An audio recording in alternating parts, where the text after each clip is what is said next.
Ang tunay na pagmamahalan ay mararamdaman, lalo na kung nagsasayawan.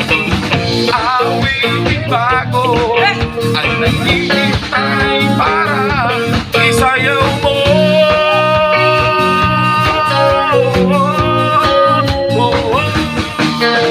Sumisunod ka sa kagandang anak, kasabay ng mga bagong ito ngayon.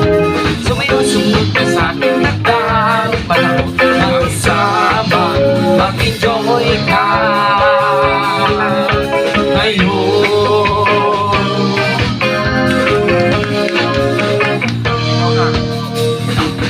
Panahon natin ay iiba, kaya't sumundin.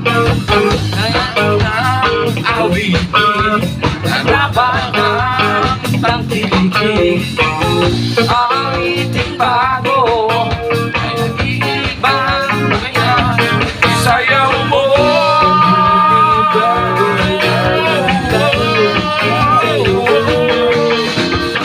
sumunod ka sa